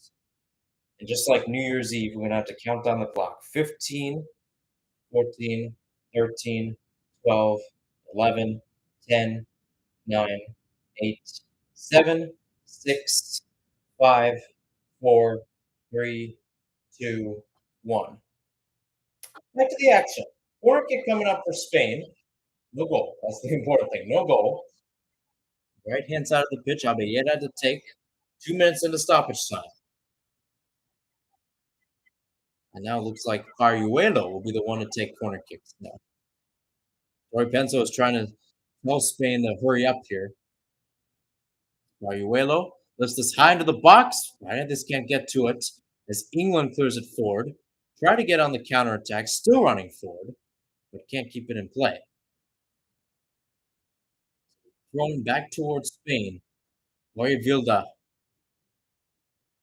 Again, you think like again, I understand that some parts of that the allegations and the boycott is because of his treatment of players, but you have to consider this. If he does, some of it is because they weren't getting the results. You get a result like this, you win the greatest tournament. This could be something. Meanwhile, Oyane into the middle.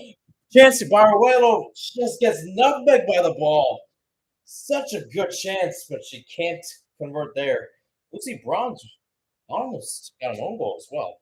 So a very crazy sequence there as Kelly flips forward.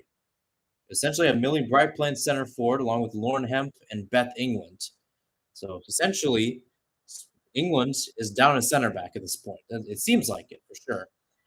Walsh, Greenwood. Now once again towards England. 10 minutes or so left in this one. Hemp. Oh my gosh, you got to be kidding. Walsh. Long ball sent towards the right. Kelly. Drop down with pace. At the edge of the box. Left footed cross in. Cleared away. Good work there too by Paredes. You got Paredes there. You got Ivana Andres. Andres coming in for Laia Codina, who picked up some knocks earlier. Lucy Bronze called for the handball. She was trying to go forward. It's a free kick for Spain.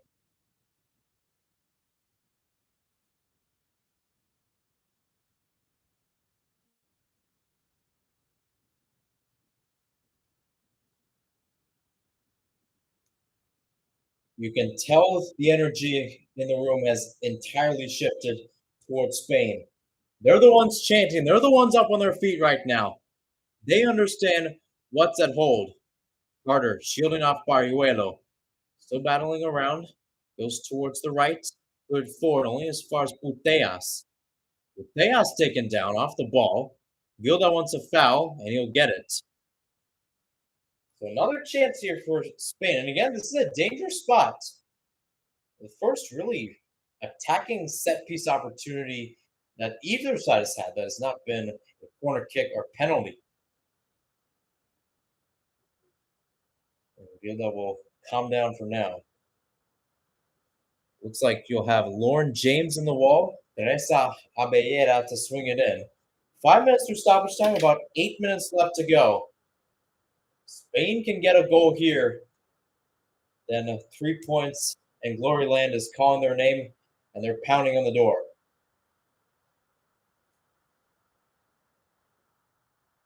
Abellera flipped in towards Paredes. And that's headed away before Hermoso could get to it. Bonmati on the pressure back, but that's cleared away there by Kelly. Still bouncing in English territory. Bonmati can't get the ball back. James picks her head up, plays towards Hemp. Numbers coming back for Spain.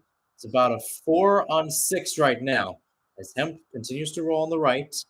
We'll cut back. Trying to play it in towards Walsh. That's deflected away by Hermoso. Throw-in once again for England. Bronze to take the throw-in. James back with Bronze. Pipping, popping, upping. James now towards the right-hand side, looking for a cross. Carmona with good defense, and Baruelo to track back. Baruelo all the way with Hermoso now. Hermoso trying to spin out. That's knocked away by Bronze. A throw-in for the Spaniards. Again, now about 6.5, 7 minutes left. English players looking on in worry. They realize they got to get something. Alessia Russo had some chances in the first half, although she was caught offside in a few of them.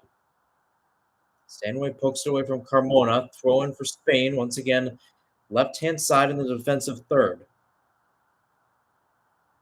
The question is, do you end up doing something? If you're England, do you decide to throw more forward? Here comes England, meanwhile, trying to get it off a turn. Carmona with the shield, no foul called. Cleared away out on the touchline. Throw in again, and we continue our work. Bronze all the way back towards Jess Carter and Greenwood. In the center circle, right at midfield. We'll play this right towards Kelly. Kelly again caught up in space. Back with Spain the other way. Puteas tucked off the ball by Stanway. And it's tucked off again by Abellera. Bonmati going forward against her FC Barcelona teammate, Kira Walsh. Bonmati Walking it around. Bonmati shot blocked away there by Carter. Pariuelo now. In the area. Pariuelo shot blocked away by Bronze. Real Madrid against Barcelona right there. 5 minutes left in this one. 8 minutes through stoppage time. And you can tell that Spanish fans are on their feet. They're doing well. Pariuelo's done well to try to control the pace. And that's a smart move. You want to still try to attack, but attack smart. Attack intelligently. It's a 5-on-5, a 5-on-6, if you will.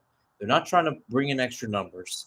They're trying to bring people back. It's a big separation between attack and defense for Spain.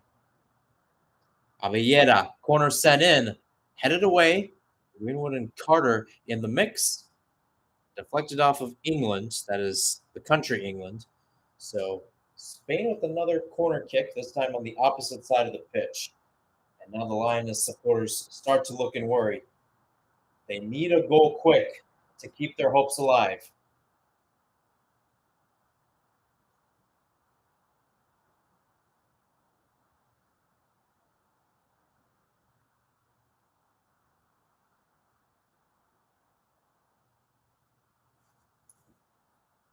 How about this? Maybe a chance here. Send into the box. Paredes can't get the header on target. Earps tried to see it out, and indeed she did.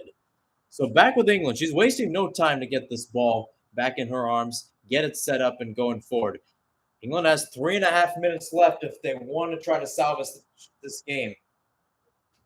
All they need is a goal. All they need is one moment for the ball to go in the back of the net. Can they find it in the next passing 200 seconds? Puteas sent back towards Carter. She sends a high ball into the night air. All the way forward, Carmona tried to get a clearance off and went off of Hemp, but it was deflected off Carmona last, so thrown for England. Linus Hemp sent it to the middle. Hermoso to pick it off, and Hernandez to pick it off. Here comes Hernandez. She's taking this all the way towards the corner, trying to play keep away. She is the only Spaniard, it seems like, in the attacking third, and a crunching tackle is made by Greenwood. Here's Kelly again. Greenwood. We're past the 10-minute mark in stoppage time, about 2.5 minutes left. Long ball sent forward all the way towards England. The Beth England. Knocked away by Batier. Sent forward there by Ivana Andres. Boyane again.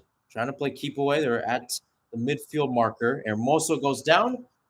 And a free kick for Spain. England does not like that. And the Lioness supporters once again remain restless. Same with Sarina Wiegmann.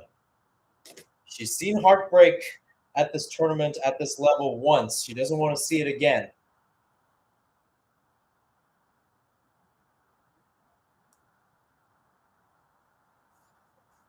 Again, crowd still on their feet. A great, beautiful day in Sydney. About 71 for a high, about 50s right now. And now it's a lineup, a free kick by Batier. Just going to send it forward, looking towards Puteas, finds Pariuelo wide open, edge of the box, takes a rough first touch, causing Carter to come back. Pariuelo fights for the ball. And now there's a fight between the two of them, but Carter able to win the free kick, and Earps once again rolling the ball out. She wants to go quick here. Just waiting for the whistle. Just waiting for everybody to get forward. Less than about 90 seconds left in England's Women's World Cup campaign as it stands right now. Can they get the goal they need? Carmona taken down. No foul call. Puteas taken down. Free kick for Spain.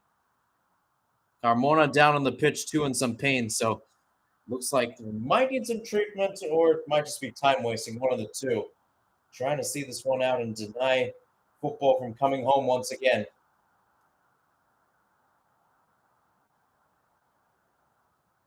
Spain's on their feet. I'll give them that. They're on their feet and they're cheering. How about this? 30 seconds as it stands right now. As it is, last-ditch opportunity. And the bench players are starting to get off the bench here. Long ball sent forward. Hermoso, did she get the last touch? Yes, she did. Bronze to go forward. 15 seconds left or so. Bronze pipping it down towards Bright, who's playing as a center forward. Bright leaves it off towards England.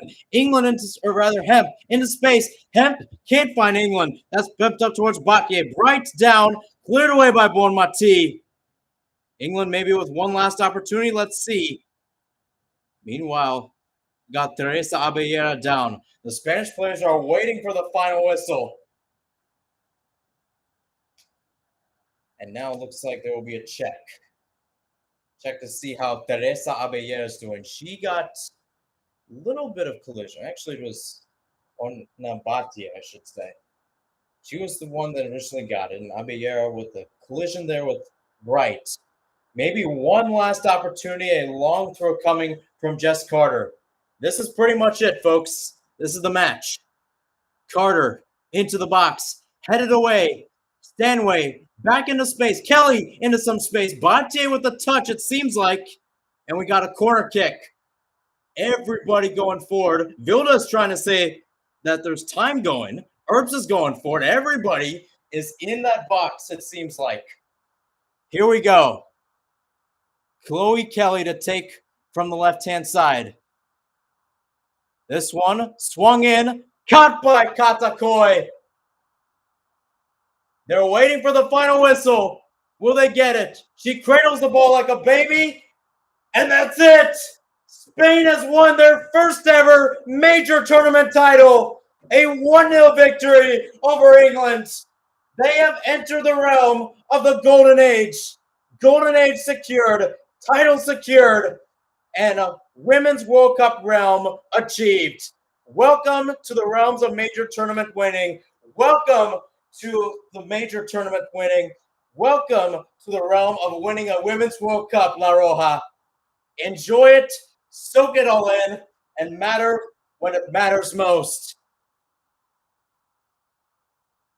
Final score. Look at the scenes from Stadium Australia.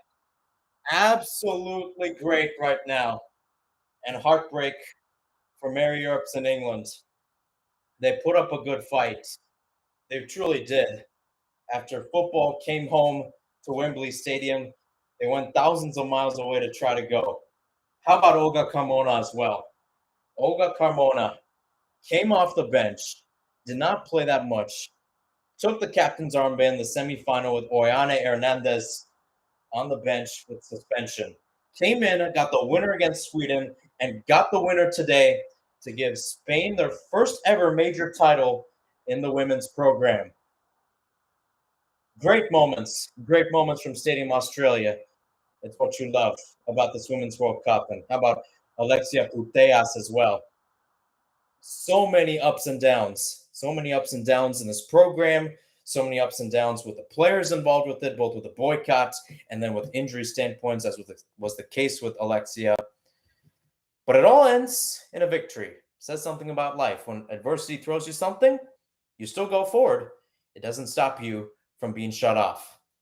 I'm Mihir Sinhasan. Thanks for tuning in to my live reacts, not only today, but throughout the entirety of this Women's World Cup. I'll probably be doing a few here and there for some other matches, both soccer and other sports in general. Wednesday, big Open Cup matchup, FC Cincinnati against Leagues Cup Inter Miami. But for now, I'll say goodbye. Stay safe, have a great day, and I'll see you whenever. Until next time.